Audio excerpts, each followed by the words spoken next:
Hello learners, and welcome to the next part of our lecture about acid-base equilibrium. So new part, new pre-lecture. That means you have to complete a one-pager or a brain map to, of course, orient your brain with the information. You want to review previous information, so you want to review any of these concepts and complete practice problems related to them to get your brain oriented. And of course, our lecture today is going to enhance or add to that pre-lecture information. So let's get to thinking, folks. So you've seen weak acids like CH3COOH, Dr. Strange, and weak bases like NH3 iron, right? And we know that the conjugate base of this weak acid is basic. And therefore, the conjugate acid of this weak base is also acidic, right? We also know that something like FeH2,6,3 plus Mysterio also coming from that acidic, very small, highly charged metal cation, right? Fe3 plus. And so that's also acidic.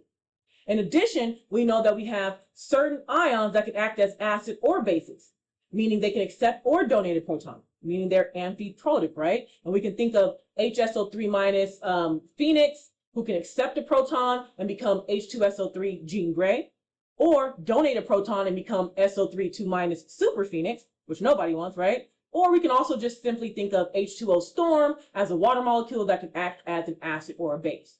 We've also seen strong bases like NaOH Black Panther, who can just completely be basic and just going to completely disassociate to the OH minus ion, or the strong acid HCl Hope, which also can, again, donate a proton and completely dissociate. So that is a lot to remember, folks, and some of it we will continue to review a little bit in this lecture, but mainly in this part, our goal is to classify acid-base behavior based on the type of various salt solutions. So now we get to get more details and say, okay, if you have a strong base like NaOH T'Challa or Black Panther, which we know is going to completely disassociate, well, what about these ions here? Do these ions, like this sodium ion specifically, does it go forward and mix with other water molecules to then cause more acidity or basicity? Or is it neutral? We get to answer those type of questions, right? And it's pretty cool because we're used to seeing neutral ions or spectator ions in solution in the lab. And now we get to learn about why in this part of the lecture.